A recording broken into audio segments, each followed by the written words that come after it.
ரமலானுடைய மாதம் எவ்வளவு உன்னதமானது. 12 மாதங்களில் ரமலானுக்கு உதாரணம் அல்லாமா இப்னுல் ஜௌசி அவர்கள் சொல்வார்கள், யாக்கூப் அலைஹிஸ்ஸலாம் அவர்களுக்கு 12 பிள்ளைகள், அதிலே 11 பிள்ளைகள் அவர்களிடம் எண்ணிலடங்காத குறைகள் இருந்தது. ஒரு நபியின் மகன்கள் தான் என்றாலும் அவர்கள் தங்களுடைய சொந்த சகோதரருக்கு என்னவெல்லாம் இடர்கள் செஞ்சாங்க நமக்கு தெரியும். அந்த 11 சகோதரரிடம் இருந்த எல்லா குறைகளையும் ஒரே ஒரு மனிதர் யூசுஃப்ங்கிற அந்த ஒரு நபி அலைஹிஸ்ஸலாம் அவர்களிடம் எல்லா நிறைகளும் இருந்தது. இந்த 11 சகோதரர்களுடைய குறைகளையும் அந்த நிறைகளால் அல்லாஹ் மறைத்து விட்டான். அதே போலதான் 11 மாதங்கள் நாம் செய்யாத குற்றங்கள் இல்லை, நாம் செய்யாத பாவங்கள் இல்லை. அல்லாஹுடைய விஷயத்திலும் சரி, மனிதர்களுடைய விஷயத்திலும் சரி, அந்த 11 மாதங்களுடைய பாவங்கள் எல்லாம் இந்த ஒரு மாதம் அதையெல்லாம் சரி செய்வதற்கு அல்லாஹ் தந்திருக்கிற ஒரு வாய்ப்பு தான். இந்த வாய்ப்பையும் தவறவிட்டவர்களை விட கை செய்ததற்குரியவர்கள் யாரும் இல்லை. எனவே அல்லாஹ் தந்திருக்கிற இந்த மகத்தான வாய்ப்பை, மன்னிப்பிற்குரிய இந்த வாய்ப்பை தவறவிடாமல் பயன்படுத்தக்கூடிய தௌஃபீகை அல்லாஹ் நமக்கு தருவானா. அருமையானவர்களே, சூரத்துல் பக்ரா அதுதான் இன்றைக்கும் ஓதப்பட்டிருக்கிறது. நாளை அது ஓதி நிறைவு செய்யப்படவிருக்கிறது. பக்ரா சூராவுடைய சிறப்புகள் எண்ணிலடங்காத சிறப்புகள். ஒன்று, திருமறையிலே பெரிய சூரா அதுதான். ஏறத்தாழ 286 வசனங்கள். பெருமானார் ஸல்லல்லாஹு அலைஹி வஸல்லம் அவர்கள் ஹிஜ்ரத் செய்து மதீனா வந்த பிறகு முதலில் இறங்கிய சூரா பக்ரா. ஆனால் ஒரே முறையில் அல்ல. ஹிஜ்ரி 1ஆம் ஆண்டு மதீனா வந்த பிறகு இறங்கிய முதல் சூரா அதுதான். பெருமானார் இறக்கிற வரைக்கும் இறங்கி கொண்டே இருந்துச்சு அந்த சூறாவுடைய ஆயத்துகள். குர்ஆன்ல கடைசியாக அருளப்பட்ட வசனம் பக்ராவில் உள்ள ஒரு வசனம் தான். அது நாளை ஓதப்படவிருக்கிற ஒரு வசனம். வத்தகு யௌமன் துர்ஜஊன ஃபீஹி இலல்லாஹ், அல்லாஹ்வின் பக்கம் நீங்கள் திருப்பப்படவிருக்கிற அந்த நாளை அஞ்சிக் கொள்ளுங்கள். இதுதான் குர்ஆன்ல அருளப்பட்ட கடைசி வசனம். அப்ப இந்த வசனமும் பக்ரால தான் இருக்குது. சூரத்துல் பக்ராவுடைய இன்னொரு சிறப்பு என்ன, இந்த சூறாவில் 500 சட்டங்கள் இருக்குது.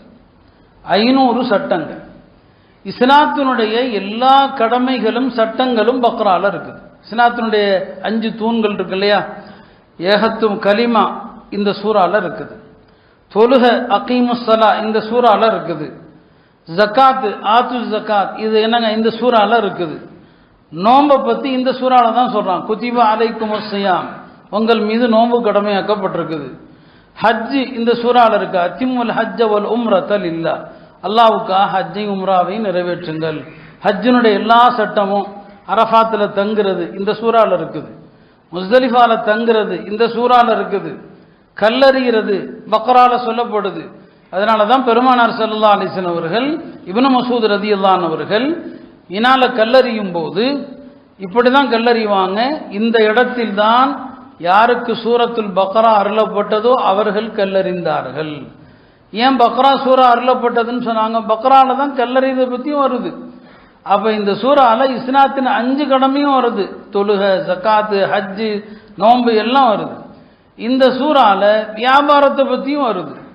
இந்த சூறால தான் பெரிய ஆயத்து இருக்கு குர்ஆன்ல, ஆயத்துல் முதாயனா.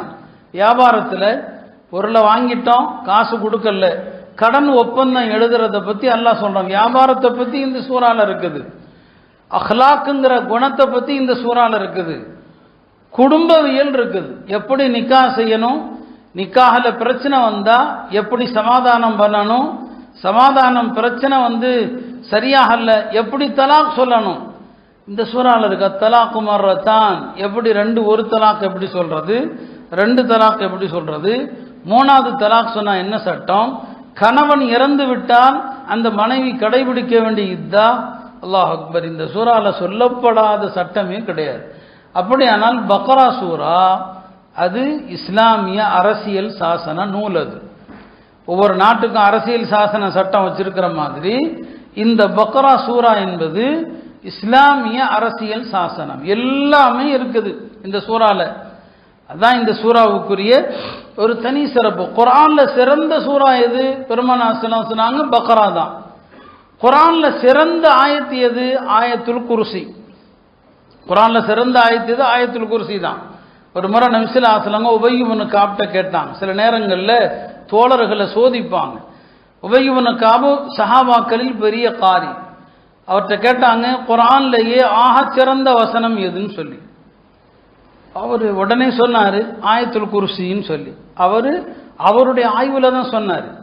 நபி ஸல்லல்லாஹு அலைஹி வஸல்லம் அவரை தட்டி கொடுத்து சொன்னாங்க, அபுல் முன்சிர் அவரை பார்த்து சொன்னாங்க, அபுல் முன்சிர் அவர்களே, உம்முடைய அறிவை நான் பாராட்டுகிறேன். உண்மையிலுமே ஆயத்துல் குர்சி தான் குர்ஆனுடைய வசனங்களிலெல்லாம் சிறந்த வசனம், அதுதான். ஆக இப்படி பக்ராவுடைய தனித்தன்மைகளை சொல்லிக்கிட்டே போகலாம். ஹஜ்ரத் இப்னு உமர் ரலியல்லாஹு அவர்கள் இந்த பக்ரா ஒரு சூறாவை 8 வருஷம் படித்தாங்க. 8 வருஷம். எப்படி இந்த சூறாவுடைய ஒவ்வொரு ஆயத்தினுடைய சட்டங்களையும் விளங்கி விளங்கி விளங்கி 8 வருஷம் படித்தாங்க.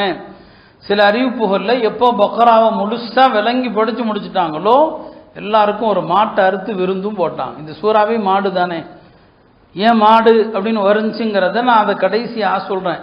ஏன் இந்த சூறாவுக்கு அந்த பேர் வருது? அதில் ஒரு 2 சம்பவங்கள் இருக்குது. மாடு சம்பவத்தை வச்சு 2 விஷயங்கள் இருக்குது. ஆக இப்படி பல்வேறு சிறப்புகளை கொண்ட ஒரு அழகான அத்தியாயமாக அல்லாஹ் இந்த சூறாவை ஆக்கியிருக்கிறான்.